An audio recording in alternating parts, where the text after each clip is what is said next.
Hello दोस्तों, कैसे हैं आप लोग। मैं उम्मीद करता हूं कि आप लोग अच्छे होंगे और अपने अपने तैयारियों में लग गए होंगे। आज हम लोग बात करने वाले हैं बाल विकास। बाल विकास को समझने के लिए आपको 3 डायमेंशन समझना बहुत जरूरी हो जाता है। पहला, आपको फिलोसफी समझना पड़ेगा, दर्शन शास्त्र समझना पड़ेगा। दूसरा, सोशलॉजी समाज शास्त्र समझना पड़ेगा। और तीसरा, साइकोलॉजी मनोविज्ञान समझना पड़ेगा। क्योंकि मनोविज्ञान के अंतर्गत ही सीडीपी को हम लोग पढ़ेंगे, तो इस सारे आयामों को देखना आपके लिए बहुत अनिवार्य हो जाता है। आप बीपीएससी के द्वारा पूछे गए पेपरों की अगर मैं बात करूं, जैसे हेडमास्टर का, उसका ट्रेंड एनालिसिस जब आप करेंगे तो ये पाएंगे कि इसमें जो है कि आपका दर्शन शास्त्र से भी क्वेश्चन है, सोशलॉजी से भी क्वेश्चन है, इसके अलावा आपका मनोविज्ञान से भी क्वेश्चन है। तो मैं आपसे कहूंगा कि अगर आप 7th फेज के शिक्षक बहाली के लिए तैयार हो रहे हैं तो आप जो है कि इन सारे प्रोस्पेक्टिव को एक साथ पढ़ने का प्रयास करिए और इनको जो है कि इंटर रिलेट करने का प्रयास करिए। अगर आप इंटर रिलेट नहीं कर पाएंगे तो चीजों के मध्य सामंजस्य आप स्थापित नहीं कर पाएंगे, और जब चीजों के मध्य सामंजस्य स्थापित नहीं कर पाएंगे तो आपका क्वेश्चन जो है कि गलत हो जाएगा और 1 नंबर आप जो है कि खो देंगे। इसलिए मैं आपसे कहूंगा कि अगर आप कहीं से भी पढ़ रहे हो, लेकिन आप एक बार मेरी क्लास जरूर देखिए। उसके बाद से अगर आपको पसंद आता है तो हमारे चैनल को सब्सक्राइब करिए, अगर नहीं आता है तो डिसलाइक भी करिए। उसके अलावा कमेंट भी करिए कि सर आप सही नहीं पढ़ा रहे हैं या गलत पढ़ा रहे हैं। उस चीज पे जो है कि हम काम करेंगे। तो मेरे प्यारे दोस्तों, मैं आपसे कहूंगा कि अगर आप हमारे चैनल पर नए हैं तो हमारे चैनल को सब्सक्राइब कर लीजिए और बेल बटन को भी दबा लीजिए, जिससे जैसे ही मैं क्लास दूं आपको तो आपको रेगुलर क्लास मिलता रहे। आज हम लोग जो समझने वाले हैं कि इसके अंतर्गत, बाल विकास के अंतर्गत, कि हमको पढ़ना क्या है। सबसे पहले अगर ये क्लियर हो जाए कि हमको पढ़ना क्या है तो भाई हम तो जो है कि उसी अकॉर्डिंग पढ़ेंगे, क्योंकि बीपीएससी भी यही कह रही है कि भाई सिलेबस यही है। और जब सिलेबस आएगा तो आप लोग मिला के देख लीजिएगा इस सिलेबस में कितना जो है कि मैच कर रहा है। ठीक है, तो आइए समझते हैं सबसे पहले हम लोग कि हमारा जो सीडीपी के अंतर्गत हमें पढ़ना क्या है बाल विकास के अंतर्गत। तो मैं यहाँ पर लिखा हूँ, आप लोगों को दिख रहा होगा, 7th फेज शिक्षक भर्ती 2023।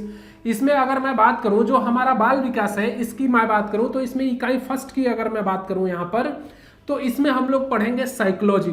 साइकोलॉजी का मतलब होता है मनोविज्ञान। इसमें हम लोग मनोविज्ञान यानी कि साइकोलॉजी का क्रमिक विकास देखेंगे कि किस तरीके से साइकोलॉजी का विकास हुआ, कौन कौन से हमारे जो साइकोलॉजिस्ट हुए वो विचार अपने कौन कौन से दिए, उसको हम लोग यहाँ पर देखने का प्रयास करेंगे। यानी कि अगर मैं साइकोलॉजी एक स्वतंत्र विषय के रूप में कब बना, वहां तक हम लोग जब पहुंच जाएंगे इस पे तो आपकी जो है कि जितने भी क्वेश्चन हैं वो कवर हो जाएंगे। इसके बाद से हम लोग पढ़ेंगे इसी के अंतर्गत जो है आपका बाल विकास यानी कि CDP, child development and pedagogy, यानी कि बाल विकास एवं शिक्षा शास्त्र। हम लोग इकाई 2 में पढ़ेंगे बाल विकास और शिक्षा शास्त्र। इकाई 3 की मैं बात करूं तो अधिगम एवं अभिप्रेरणा। अगर मैं बात करूं कि लर्निंग एंड मोटिवेशन की अगर मैं बात करूं तो यहाँ पर लर्निंग एंड मोटिवेशन को हम लोग कवर करेंगे और देखेंगे कि भाई अधिगम एवं अभिप्रेरणा की मैं बात करूं, मोटिवेशन की, वो क्या है चीजें, उसमें सारी चीजें हम लोग कवर करेंगे।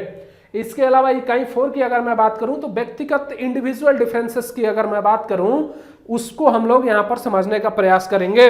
इसके बाद से अगर इकाई 5th की अगर मैं बात करूं यहां पर मेरे प्यारे दोस्तों, तो हम लोग एक इंक्लूसिव एजुकेशन यानी कि समावेशी शिक्षा। आप जानते हैं आप लोग एनईपी 2020 भी कहती है कि भाई इंक्लूसिव एजुकेशन की ओर हमारा देश बढ़ रहा है, तो हम लोग समावेशी शिक्षा को ध्यान में बिल्कुल रखकर पढ़ेंगे। यहाँ पर इकाई 6 की अगर मैं बात करूं तो पेडागोगी यानी टीचिंग लर्निंग प्रोसेस हम लोग पढ़ेंगे।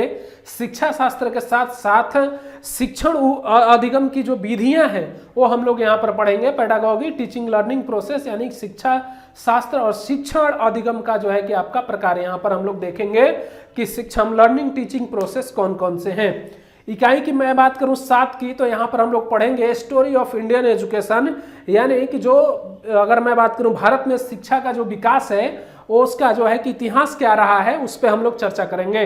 इकाई 8 की मैं बात करूं तो यहाँ पर फिलोसफी हम लोग पढ़ेंगे, दर्शन शास्त्र पढ़ेंगे। देखिए यहाँ पर दर्शन शास्त्र और साइकोलॉजी आपको बहुत ज़्यादा डीप में जाकर नहीं पढ़ना है, वही पढ़ना है जहां से आपका क्वेश्चन पूछा जाता है, तो हम उसी को आप लोगों को पढ़ाने वाले हैं, उससे ज्यादा आपको नहीं पढ़ाया जाएगा। तो ये आपका जो है कि सीडीपी की अगर मैं बात करूं, अगर आप 7th फेज के लिए प्रिपेयर हो रहे हैं तो इतना ही आपको पढ़ना है और इसी के अंतर्गत हम लोग सारी चीजें पढ़ेंगे। ठीक है, तो इंडिविजुअल डिफरेंसेस हो गया आपका, अधिगम एवं अभिप्रेरणा हो गया, बाल विकास, मनोविज्ञान और समावेशी शिक्षा, शिक्षा शास्त्र, भारतीय इतिहास में शिक्षा का विकास कैसे है, उस पर हम लोग चर्चा करेंगे। तो आज मैं उम्मीद करता हूं कि ये समझ गए होंगे। अब पहला इकाई मैं आप लोगों के लिए लेकर आऊंगा जो साइकोलॉजी का होगा, और साइकोलॉजी में हम लोग देखेंगे कि साइकोलॉजी का क्रमिक विकास किस तरीके से हुआ है। जैसे मैं बात करूं कि अरस्तु को आप लोग जानते हैं, डेकार्टे को आप लोग जानते हैं, इसके अलावा मैं बात करूं प्लूटो को आप लोग जानते हैं, टिचनर को जानते हैं, उसके बाद से विल्हेम वुंट को आप लोग जानते हैं, जिनका बहुत ही बड़ा महत्व है इस साइकोलॉजी में, क्योंकि इस साइकोलॉजी की अगर मैं बात करूं प्रथम प्रयोगशाला जो स्थापित की गई वो विलियम वुंट के द्वारा जो है कि आपकी स्थापित की गई 1879 में। और आप लोग जानते हैं कि कहाँ स्थापित हुई, तो जर्मनी के एक शहर है लिपजिंग शहर में जो है कि स्थापित हुई। तो उस पर हम लोग पूरी फोकस करेंगे और सारी चीजों को देखेंगे। तो ये आपके लिए। उसके बाद से अगर मैं बात करूं जेबी वाटसन साहब हैं, स्किनर साहब हैं, इसके अलावा महात्मा गांधी जी हैं, इसके अलावा BR अम्बेडकर हैं, इन सारे लोगों को हम लोग पढ़ने का पूरा प्रयास करेंगे। ठीक है, तो मैं उम्मीद करता हूं कि आप लोग सारी चीजें यहाँ पर समझ लिए होंगे। अब आज के लिए इतना ही, मिलते हैं अगले वीडियो में साइकोलॉजी के साथ। तो दोस्तों आप लोग जो है कि अगर वीडियो ये पसंद आए तो आप लोग जरूर शेयर करिएगा। तो मिलते हैं अगले वीडियो में, तब तक के लिए जय हिंद।